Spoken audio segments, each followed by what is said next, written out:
Մայր Հայաստան դաշինք Կարեն Սիմոնյան, Դերենիկ Մալխասյան, Աննա Մուրազյան Քվեաթերթիկ համար 4 Միացիր, որ փոխենք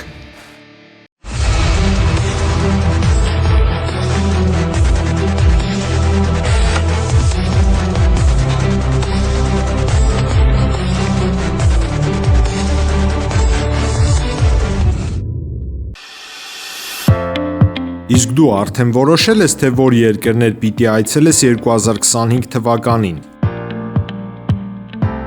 Եթե դու ես հոգնել օրեր շարունակ հարցումների անպատասխան մնալուց, դիմիր Travel with N տուրիստական գործակալություն, սպասեցնել չեն տա, անմիջապես կստանաս լավագույն առաջարկները, տուրփաթեթներ, ավիատոմսեր, հյուրանոցների լայն ընտրանի, էքսկուրսիաներ, սոցփաթեթի սպասարկում եւ ամենակարևորը 24/7 ձևաչափով բարեհամբույր սպասարկում։ Travel with N 095 89 20 48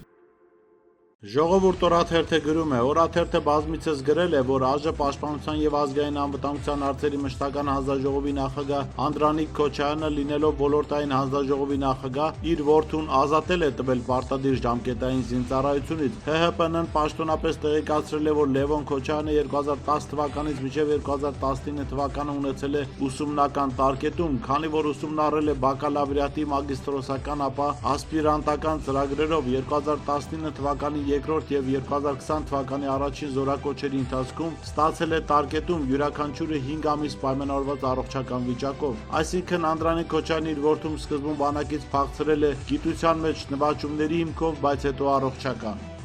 Ժողովուրդ օրաթերթը գրում է, քաղաքացիական պայմանագիր խմբակցության ղեկավար Հայկ Կոնջորյանը ԱԺ ամբիոնից 3 ամոթանք էր տալիս, թե նախկինները մի ճանապարհ գիտեն, ընտրակաշարք, ընտրակեղծիկ ահաբեկում։ Այս առիթով օրաթերթ Հայկ Կոնջորյանին բլիթ զրույցի ընթացքում հիշեցրեց, որ 2022 թվականի սեպտեմբերի 25-ին Չարենցավանում կայացած թիմ ընտրությունների ժամանակ իր եղբոր Ավետ Կոնջորյանի անունն է շրջանառվել ընտրակեղծիկների համատեքստում։ Չարենցավանցի լրագրող Վահե Մակարյանը դեռ 2022-ի սեպտեմբերի 27-ին գրել էր. Չարենցավանն այնքան կարևոր էր իշխանությունների համար, որ այս ընթացքում մի քանի անգամ քաղաք այցելեցին իշխանության ամենավերին օղակների ներկայացուցիչները։ Կառավարության աշխատակազմի ղեկավար Արայիկ Հարությունյանը, ՊՎՑ պետ Ռոմանոս Պետրոսյանը, պատգամավորներ Արսեն Թորոսյանն ու Հայկ Կոնջորյանը, ով ծնունդով չարենցավանցի է։ Իսկ բուն ընտրությունների օրը ԿՊ-ն դրսից էր մարդ ներգրավել Գեղարքունիքի մարզի հայտնի կրիմինալ ներկայացուցիչների տեսքով, ովքեր շքեղ մեքենաներով շրջում էին տեղամասերում, փորձում կռիվ հրահարել Շահգալզյանի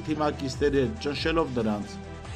Հրապարակ օրաթերթը գրում է. հունվարի 30-ին ԲՏԱ նախարարը գրառում էր արել, որ Մխիթար Հայրապետյանն ընդունել է հնդկական Micron Instruments ընկերության տնօրեն եւ սեփականատեր Վիկրամ Սանգալի եւ GTB Holding-ի նախագահ եւ սեփականատեր Գրիգոր Տեր-Ղազարյանի գլխավորած պատվիրակությունը, քննարկվել են ներդրումային հնարավորությունները Հայաստանում նոր արդյունաբերական արտադրություն հիմնելու նպատակով։ Մեզ հաջողվեց պարզել, որ խոսքը Հայաստանում զենքի արտադրության մասին է։ Micron ընկերությունը պարզում է մեծ տրամաչափի հրետանիներ է արտադրում ՆԱՏՕ-ի անդամ պետությունների համար։ Այս գործարանն աշխատելու է ԱՄՆ հովանավորության ներքո։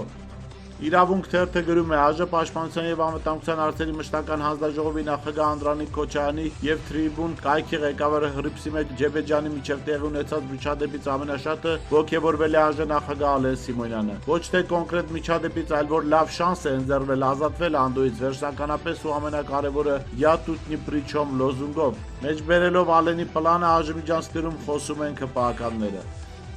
Ժողովուրդ օրաթերթը գրում է, օրաթերթը անդրադարձել է առողջապահության նախարար Անահիտ Ավանեսյանի եւ նախարարի առաջին տեղակալ Լենան Անուշյանի գործունեությանն ու հատկապես նրանց նախաձեռնությամբ իրականացվող կադրային կասկածելի որոշումներին։ Հիշեցնենք, որ դեռ անցյալ տարի աշխատանքից ազատվել էր առողջապահության նախարարության հիվանդությունների կանխարգելման եւ վերահսկման ազգային կենտրոնի երկարամյա փոխտնօրեն Գայանե Սահակյանը։ Առողջապահական համակարգում Գայանե Սահակյանը համարվում է արհեստավարժ կադր, նա մեծ ներդրում է ունեցել հանրային առողջապահական վարակիչ հիվանդությունների կանխարգելման կազմակերպման, այդ թվում տասնամյակներ շարունակ բնակչության շրջանում պատվաստումների արդյունավետ իրականացման գործում։ Օրեր առաջ հանրային աղմուկի մասին լսումների ժամանակ երկրի բարձրագույն ամբիոնից ազգային ժողովից Ստեփան Աթյանն իր ելույթում երկու բոլորովին տարբեր հորմոններ՝ կորտիզոլոն եւ ադրենալինը համարեց նույնը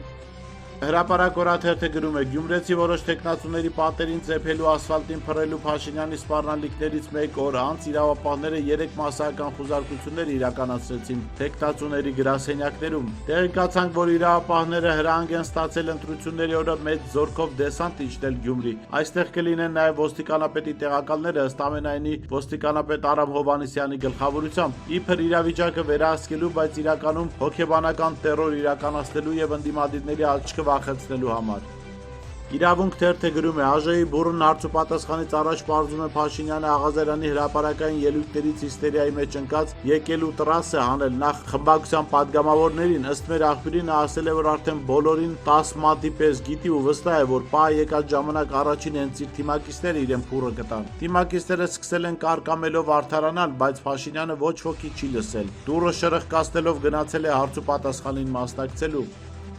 Հրապարակ թերթը գրում է. Հովիկ Աղազարյանին եւ Տարոն Մարգարյանին անձեռնմխելությունից զրկելուց առաջ հրավիրված ԿՊ փակնիստը մեր տեղեկություններով թեժ է եղել։ Գլխավոր դատախազի միջնորդությունը 2 օր քննարկելուց եւ փաստարկները լսելուց հետո որոշ ԿՊ-ականներ դեմ են արտահայտվել փակնիստում։ 1.5 ժամանոց նիստում իրավական թույլ հիմքերի մասին խոսել է Վլադիմիր Վարդանյանը, Վիլեն Գաբրելյանը, Լուսինե Բադալյանը, Բաբկեն Թունյանը, Արման Եղոյանը եւ ուրիշներ։ Չնայած դեմ կարծիքներին մեծամասնությունը շեֆի իրանգով ելույթներ է ունեցել ձևական ֆրազներ ասելով։ Հրապարակ օրաթերթը գրում է. Հակակոռուպցիոն կոմիտեում քննվող կաշառքի գործով իրավապահները 3 առավոտյան խուզարկել են Վարդենիսի համայնքապետ Ահարոն Խաչատրյանի տունը, ապա համայնքապետարանի մի քանի աշխատակիցներ եւ փոխքաղաքապետ Կարեն Խաչատրյանի տները հակակոռուպցիոն կոմիտեից հրաժարվեցին մանրամասներ հաղորդել, հայտնեցին միայն քրեական վարույթ կաշառք տալուն եւ ստանալուն է վերաբերվում։ Քննչական գործողությունները կատարվել են հակակոռուպցիոնում, կան կալանավորված անձինք, որոնք համայնքապետարանի աշխատակիցներ են։